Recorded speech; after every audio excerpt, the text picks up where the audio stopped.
चलिए, आज के इस जबरदस्त एक्सप्लेनर में सीधे गोता लगाते हैं। हम रोजाना अपने सिर के ठीक ऊपर एक ऐसा नज़ारा देखते हैं जहां बायोलॉजी और फिजिक्स का गजब का तालमेल होता है। वो नज़ारा है तारों पर बैठे पक्षी। क्या कभी सोचा है कि हाई वोल्टेज तारों पर बैठे इन पक्षियों को करंट क्यों नहीं लगता? ये चीज जादू जैसी लगती है ना? लेकिन इसके पीछे फिजिक्स और जीव विज्ञान के कुछ बहुत ही बेसिक पर कमाल के रूल्स काम कर रहे हैं। तो आज के हमारे एजेंडा में हम इस रोजमर्रा के रहस्य से शुरू करेंगे। फिर बात करेंगे सर्किट और इलेक्ट्रिकल पोटेंशियल की, एसी फ्रीक्वेंसी और कैपेसिटेंस की, बड़े पक्षियों की दुविधा की, इवोल्यूशन की, और आखिर में समझेंगे कि इंसानों के लिए ये इतना बड़ा रिस्क क्यों है। शुरुआत करते हैं सेक्शन 1 से, रोजमर्रा का ये एवियन मिस्ट्री या पक्षियों का रहस्य। जरा सोचिए, इन पक्षियों के पंजों के ठीक नीचे से हजारों वोल्ट बिजली गुजर रही होती है, फिर भी ये ऐसे आराम से बैठे रहते हैं जैसे कोई खतरा ही ना हो। अक्सर लोग मान लेते हैं कि शायद इनके पैर रबर जैसे होते हैं या इनमें कोई जादुई इम्यूनिटी होती है, लेकिन नहीं, असली जवाब इस बात में है कि बिजली आखिर ट्रैवल कैसे करती है। और यहीं से हम आते हैं सेक्शन 2 पर, सर्किट्स और इलेक्ट्रिकल पोटेंशियल। तो फिजिक्स का एक बहुत ही बेसिक रूल है, बिजली को फ्लो करने के लिए इलेक्ट्रिकल पोटेंशियल यानी वोल्टेज में डिफरेंस होना जरूरी है। इसे आप पानी के फ्लो की तरह समझ सकते हैं। जैसे पानी को बहने के लिए एक ढलान चाहिए होती है, वैसे ही इलेक्ट्रॉन्स को भी हाई पोटेंशियल से लो पोटेंशियल की तरफ जाने की मोटिवेशन चाहिए।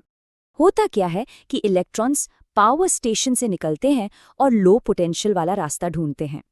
अब जब कोई चिड़िया किसी एक तार पर बैठती है तो उसके दोनों पैर बिल्कुल एक ही इलेक्ट्रिकल पोटेंशियल पर होते हैं।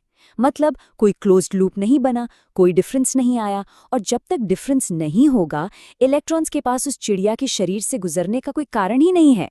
रास्ता वहीं ब्लॉक हो जाता है। ये पूरी बात एक सिंपल से फॉर्मूले में समा जाती है। No voltage difference is equal to no current through the body. मतलब कोई झटका नहीं। जब तक पक्षी सिर्फ एक तार को छू रहा है वो पूरी तरह से सेफ है, हवा में बिल्कुल अलग थलग या कह लें फ्लोट कर रहा है। अब आगे बढ़ते हैं सेक्शन 3 की ओर, जहां चीजें थोड़ी और दिलचस्प हो जाती हैं, एसी फ्रीक्वेंसी और कैपेसिटेंस। पावर लाइंस में ऑल्टरनेटिंग करंट यानी एसी होता है। इसका मतलब है कि वोल्टेज की दिशा हर सेकंड 50 या 60 बार बदलती है। अब यहाँ कैच ये है कि डायरेक्ट सर्किट ना होने के बावजूद इस बदलते वोल्टेज की वजह से वो बैठा हुआ पक्षी लगातार चार्ज और डिस्चार्ज होता रहता है। मतलब वो एक छोटी सी बैटरी या स्टोरेज डिवाइस की तरह काम करने लगता है। इसी को कैपेसिटेंस कहते हैं। लेकिन डरने की बात नहीं है। छोटे पक्षियों की चार्ज स्टोर करने की कैपेसिटी इतनी कम होती है कि इस प्रोसेस में उनके शरीर से मुश्किल से 0.00000001 एम्पियर जितना करंट बहता है। ये नंबर इतना छोटा है कि इसका उनके शरीर पर जीरो असर होता है, एकदम हानिरहित। पर कहानी यहाँ खत्म नहीं होती। सेक्शन 4 में हम एक फील्ड बायोलॉजिस्ट के नजरिए से इसे देखेंगे, लार्ज बर्ड डिलेमा या बड़े पक्षियों की दुविधा। जब हम चील या उल्लू जैसे बड़े पक्षियों की बात करते हैं तो रिस्क फैक्टर पूरी तरह बदल जाता है। उनके बड़े पंखों का फैलाव उनके लिए एक बहुत बड़ा खतरा बन जाता है। क्यों? क्योंकि चौड़े पंखों की वजह से इस बात के चांसेस बढ़ जाते हैं कि वो गलती से एक ही समय में दो अलग-अलग तारों को छू लें। और जैसे ही दो अलग-अलग वोल्टेज वाले तार या फिर एक तार और एक ग्राउंडेड खंभा साथ में टच होते हैं, एक जानलेवा सर्किट पूरा हो जाता है। और तो और जब बात 275 किलो वोल्ट जैसी हाई वोल्टेज लाइंस की होती है तो खतरा और भी खौफनाक होता है। इन लाइनों के आसपास की हवा आयोनाइज हो जाती है, जिससे लीथल वोल्टेज ग्रेडियंट्स बनते हैं। इसका सीधा सा मतलब ये है कि बड़े पक्षियों के तार छूने से पहले ही बिजली हवा में जंप कर सकती है और बिना सीधे छुए ही उन्हें अपनी चपेट में ले सकती है।